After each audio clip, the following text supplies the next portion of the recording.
السلام علیکم ناظرین، جب انسان کا یقین ٹوٹنے لگتا ہے تو اللہ اسے دروازے کھول دیتا ہے جس کا وہ تصور بھی نہیں کر سکتا۔ یہ کہانی ہے ایک لنگڑے گھوڑے اور ایک ٹوٹے ہوئے انسان کی جس نے تقدیر بدل دی۔ ایک دور دراز چھوٹے سے گاؤں کے کنارے مٹی اور بوسا سے بنی ایک ٹوٹی پھوٹی جھونپڑی تھی۔ اس جھونپڑی میں ایک بوڑھا شخص سلیم رہتا تھا، زندگی سے تھکا ہوا، وقت سے ہارا ہوا انسان۔ اس کی بیوی برسوں پہلے دنیا سے جا چکی تھی اور اس کے بعد اس کی زندگی جیسے بالکل خالی ہو گئی۔ نہ کوئی اپنا تھا، نہ کوئی حواس۔ غربت اور تنہائی اس کی روزمرہ کی ساتھی بن چکی تھی۔ اس کے پاس دولت کے نام پر صرف ایک پرانی کلہاڑی، ایک گسی پھٹی رسی اور ایک کمزور جسم تھا جو اب محنت کرنے سے بھی انکار کرنے لگا تھا۔ ہر صبح فجر کے وقت وہ اٹھتا، آہستہ آہستہ جنگل کی طرف جاتا، خشک لکڑیاں اور ٹوٹی ہوئی ٹہنیاں جمع کرتا اور انہیں بازار میں بیچ کر جو تھوڑے بہت پیسے ملتے ان سے صرف 2 روٹیاں خرید پاتا۔ بھوک اب اس کی پرانی عادت بن چکی تھی۔ ایک رات اس کی کمر کا درد اتنا بڑھ گیا کہ وہ اٹھ بھی نہیں سکا۔ اندھیرے جھونپڑی میں لیٹا وہ چھت کو گھورتا رہا اور سوچنے لگا کہ اب یہ زندگی اس سے نہیں چلے گی۔ اس لمحے اس کے دل میں ایک خیال آیا، اگر کوئی جانور ہوتا جو میرے بوجھ اٹھا سکتا۔ اگلی صبح اس نے اپنی زندگی بھر کی جمی پونجی نکالی۔ جب سکے گنے تو وہ بہت کم تھے، صرف چند تانبے کے سکے اور پرانے چاندی کے ٹکڑے۔ مگر اس نے ہمت نہ ہاری۔ وہ اگلے دن شہر کی جانوروں کے بازار پہنچا۔ وہاں امیر تاجر تھے، چمکدار کپڑے، بلند آواز اور غرور سے بھرے چہرے۔ کوئی بھی اس کی طرف دیکھنا بھی پسند نہیں کرتا تھا۔ جب بھی وہ کسی جانور کی قیمت پوچھتا، اسے ذلیل کر کے بھگا دیا جاتا۔ پھر اس کی نظر ایک گھوڑے پر پڑی، انتہائی کمزور، لنگڑا، زخمی اور 3 ٹانگوں پر بمشکل کھڑا ہوا۔ تاجر نے ہنستے ہوئے کہا، لے جاؤ اسے، یہ تو ویسے بھی بیکار ہے۔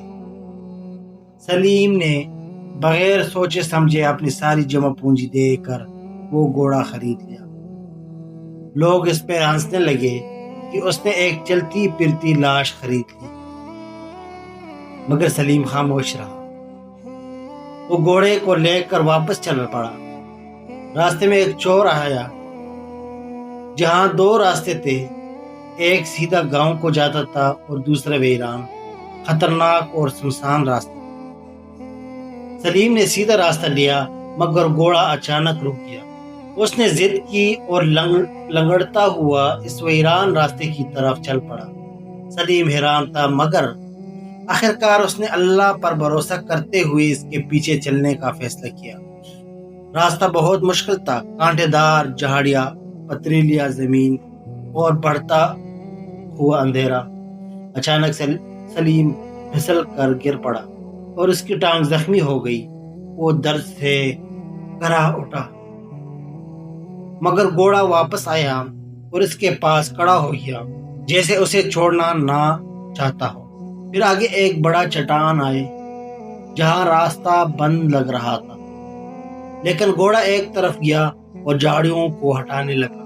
سلیم نے بھی مدد کی۔ جب جھاڑیاں ہٹائے، ایک تنگ سی غار نما راستہ نظر آیا جو پہاڑ کے اندر جا رہا تھا۔ وہ اندر گیا تو حیرت انگیز منظر دیکھ کر اس کی آنکھیں کھل گئی۔ ایک چھپی ہوئی وادی تھی جہاں ہر طرف سونا بکھرا ہوا تھا اور پہاڑوں کی دیوار میں سنہری چمک تھی۔ سلیم حیران رہ گیا اور رونے لگا، لیکن یہ خوشی اور شکر کے آنسو تھے۔ اس نے جتنا ہو سکا سونا جمع کیا اور واپس آ گیا۔ گاؤں پہنچ کر اس نے سونا بازار میں رکھا تو سب لوگ حیران رہ گئے۔ وہی لوگ جو کل اس کا مذاق اڑاتے تھے آج اس کے سامنے جھک رہے تھے۔ سلیم نے اس دولت کو صرف اپنے لیے نہیں رکھا، اس نے غریبوں میں اناج بانٹا، مدرسہ بنایا، کنویں کھدوایا اور مسافر کے لیے گھر بنایا۔ مگر کچھ لالچ تاجر اس کی کامیابی سے جلنے لگے۔ انہوں نے سوچا کہ اس کے پاس کوئی چھپا ہوا خزانہ ہے، اس لیے وہ اس کے پیچھے اس راستے پر نکل پڑے، لیکن وہ راستہ صرف ان لوگوں کے لیے تھا جن کے دل صاف تھے۔ لالچ نے انہیں بھٹکا دیا اور وہ ناکام واپس آ گئے۔ وقت گزرتا گیا، سلیم نیک، سخی اور عزت دار انسان بن گیا۔ آخر ایک دن وہ دنیا سے رخصت ہو گیا، مگر اس کی کہانی ہمیشہ کے لیے امر ہو گئی۔